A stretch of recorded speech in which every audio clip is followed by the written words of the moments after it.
Je dois vous dire quelque chose que j'ai mis 16 ans à découvrir, et je suis en colère que personne ne me l'ait dit plus tôt.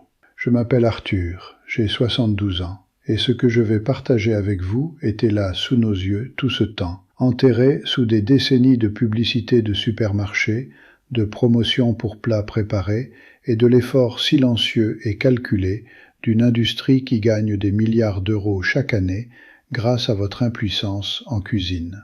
Ils savaient exactement ce qu'ils faisaient quand ils ont remplacé les recettes de votre grand-mère par des barquettes en plastique et des instructions pour le micro-ondes. Et je peux le prouver. Mais d'abord, je veux que vous entendiez ce chiffre. 2 milliards. C'est le nombre de francs que l'industrie des plats préparés générait annuellement en France à la fin des années 1960. Non pas parce que les gens avaient oublié comment cuisiner, parce qu'une industrie avait passé 20 ans à les convaincre qu'ils étaient trop occupés, trop fatigués ou trop incompétents pour le faire eux-mêmes. Votre grand-mère n'était pas incompétente, elle a été systématiquement remplacée. Voilà ce qu'ils ont enterré. Voilà ce qu'elle savait et qu'ils ne veulent pas que vous vous rappeliez. Après la Seconde Guerre mondiale, le ministère de l'Alimentation, l'organisme qui avait appris à toute une génération à cuisiner de façon nutritive pendant les privations, publiait des guides spécifiquement pour les personnes âgées vivant seules. Ces guides recommandaient les plats en cocotte non seulement pour leur commodité, mais pour leur valeur nutritive. Ils prouvaient que les plats cuits lentement conservent plus de vitamines que la friture rapide.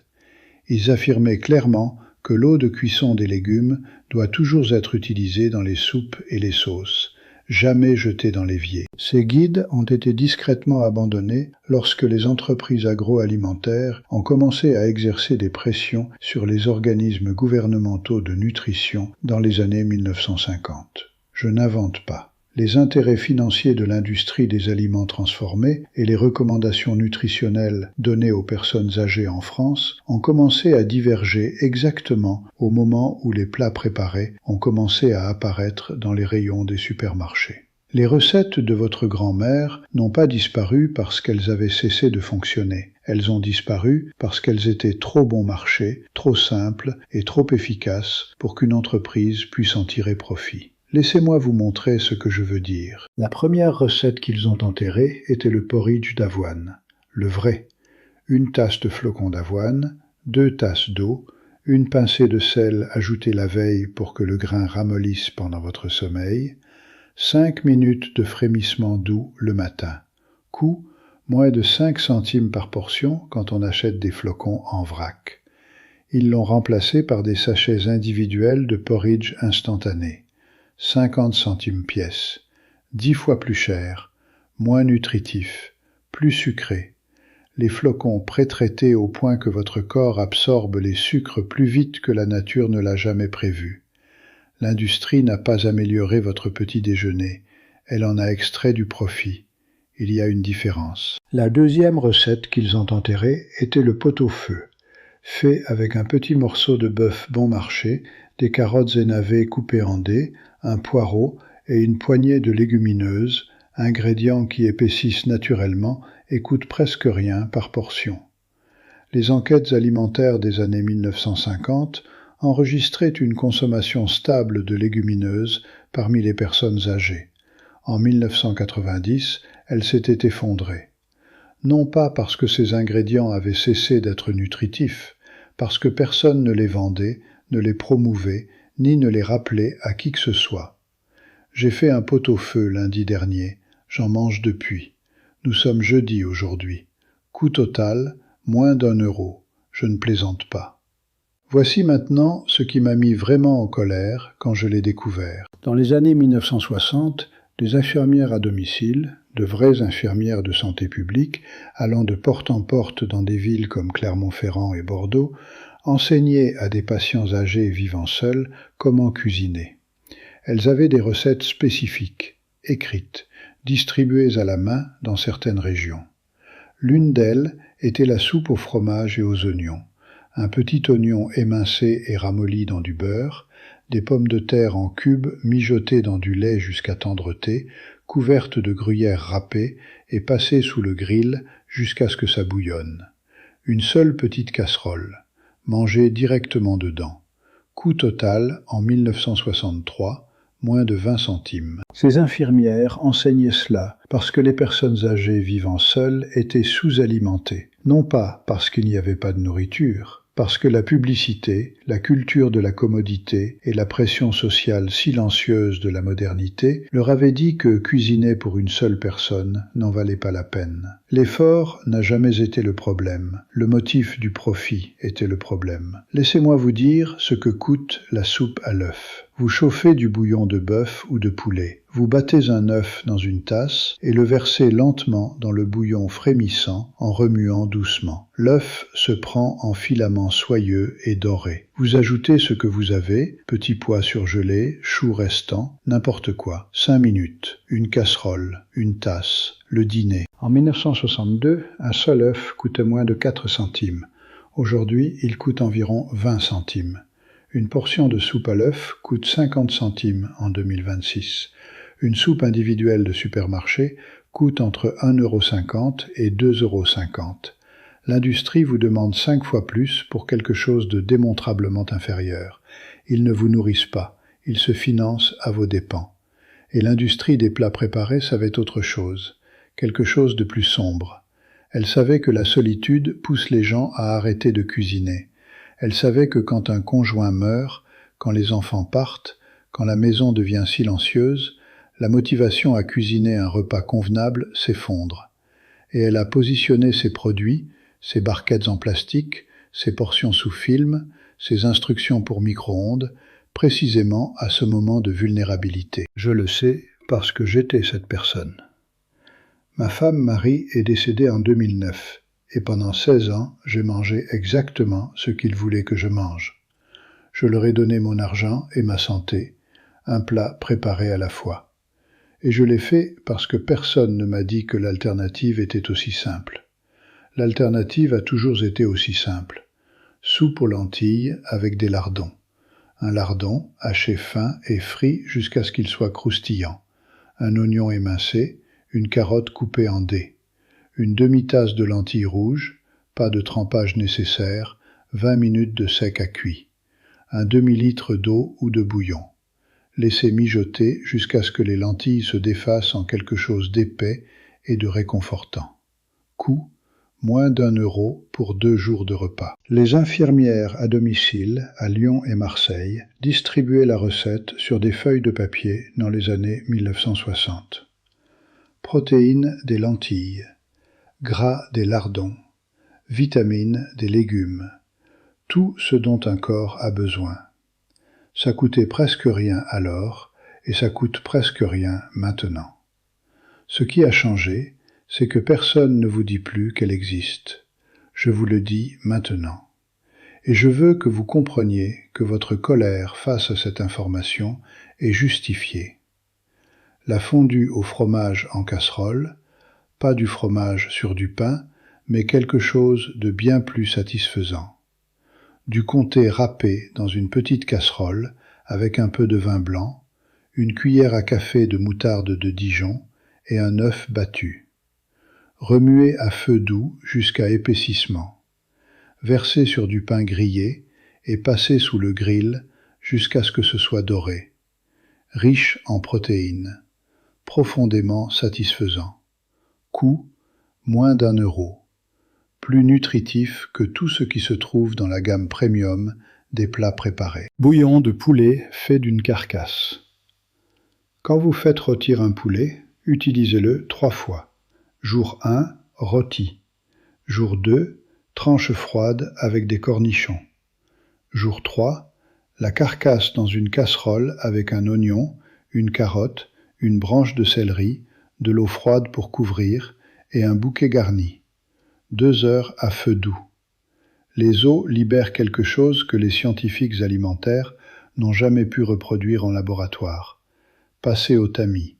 Assaisonnez. Remettez les morceaux de viande. Ça ne coûte rien. Absolument rien au-delà du temps. En 1956, un poulet entier coûtait quelques francs chez le volailler. La soupe prolongeait cet investissement de 2 repas supplémentaires à coût quasi nul.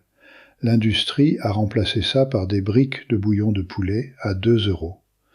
Inférieurs à tous égards mesurables, 3 fois plus chers, ils nous ont convaincus que la carcasse était un déchet. La carcasse n'est pas un déchet, c'est la partie la plus nutritive de l'animal et elle est gratuite. Je vais maintenant dire quelque chose clairement. Chaque personne âgée qui mange ce soir seule un plat préparé froid, et elles sont des millions, a été systématiquement abandonnée. Non par ses propres capacités, non par sa propre intelligence, par une industrie alimentaire qui a pris la décision délibérée et profitable de remplacer le savoir que votre grand-mère avait accumulé toute sa vie par un rayon de produits qui coûtent 10 fois plus et nourrissent 10 fois moins. Votre grand-mère savait faire le gratin de macaroni dans une seule casserole. Elle faisait bouillir les pâtes, les égoutter, les remettait dans la casserole avec du beurre, du lait entier et une généreuse poignée de gruyère râpée, remuée à feu doux jusqu'à ce que le fromage fonde en une sauce qui s'accrochait à chaque morceau, grattait un peu de moutarde de Dijon et faisait dorer de la chapelure sous le grill. Coût en 1958, moins de 20 centimes. La version industrielle coûte 20 fois plus et contient des ingrédients que votre grand-mère n'aurait pas reconnus comme de la nourriture. Le bœuf en daube. Un petit morceau de joue de bœuf coupé en cubes et doré dans une casserole avec un oignon coupé en dés, bouillon ou eau pour couvrir. 2 carottes, 2 pommes de terre, un bouquet garni, un verre de vin rouge, si disponible. 3 heures à la chaleur la plus basse. La viande se défait. Le jus s'assombrit et épaissit. 2 portions généreuses pour moins de 2 € d'ingrédients. Ils n'ont pas amélioré la daube. Ils ont extrait du profit du concept de daube. Voici ce que je veux que vous fassiez cette semaine. Juste une chose. Faites l'un de ces plats. La soupe aux lentilles, la soupe au fromage et aux oignons, le bœuf en daube. Faites-le lentement. Mangez-le à votre propre table. Puis dites-moi que ça n'en valait pas la peine. Dites-moi que le plat préparé était meilleur. Dites-moi que vous préférez donner 5 € à une industrie qui profite de votre impuissance, apprise depuis 60 ans. Je sais déjà ce que vous direz. Laissez un commentaire. Dites-moi ce que votre grand-mère faisait, que vous avez arrêté de faire. Et si vous connaissez quelqu'un qui vit seul et a arrêté de cuisiner, partagez cela avec lui. Le savoir n'a jamais été perdu, il a été enterré. Et maintenant, vous l'avez récupéré. Abonnez-vous, je serai là chaque semaine. Il y a encore beaucoup à découvrir. Le secret du pot-au-feu ne réside pas dans la viande, il réside dans le temps. Un morceau bon marché de jarret ou de joue de bœuf contient du collagène, une protéine structurelle qui se transforme en gélatine pendant une cuisson longue et lente. Cette gélatine est ce qui épaissit la sauce sans farine ni fécule. C'est ce qui fait que le bouillon enrobe le dos d'une cuillère. C'est la chose qu'un plat préparé à 5 € ne peut pas reproduire parce qu'on ne peut pas l'accélérer. 2 heures, 3 heures, chaleur la plus basse, tel est le prix. Et ce prix est presque rien. Le sel qu'on ajoute au porridge la veille au soir n'est pas un détail.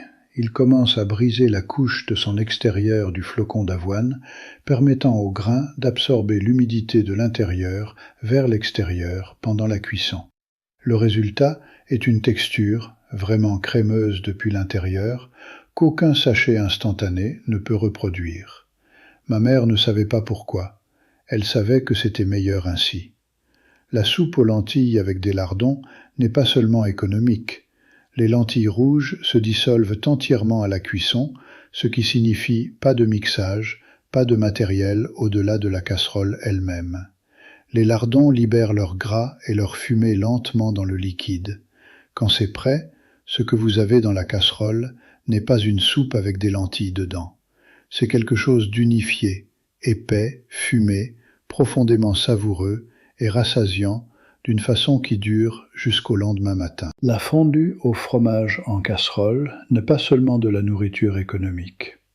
Le comté, du vrai comté, pas du fromage fondu en tranches, fond différemment. Il fait des fils. Il se mélange au beurre pour former quelque chose de riche qui adhère au pain grillé plutôt que de simplement couler. La moutarde de Dijon que j'ajoute n'est pas pour le goût de la moutarde. Elle réagit avec les protéines du fromage lors du chauffage et produit une profondeur de saveur que le fromage simplement fondu n'atteint jamais.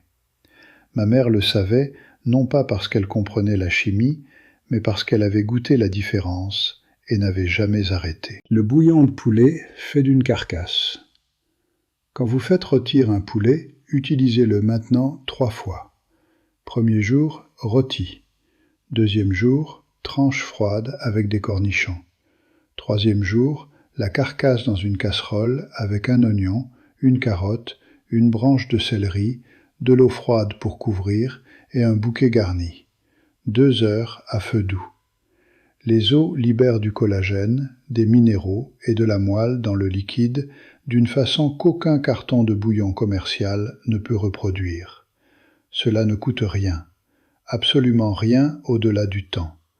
Ma mère n'a jamais jeté une carcasse de poulet de sa vie. Je les ai jetées pendant 40 ans. Je n'en jetterai plus jamais une tant que je vivrai. Laissez un commentaire. Dites-moi ce que votre grand-mère faisait que vous avez arrêté de faire. Si vous connaissez quelqu'un qui vit seul et a arrêté de cuisiner, partagez cela avec lui. Le savoir n'a jamais été perdu. Il a été enterré. Et maintenant, vous l'avez récupéré.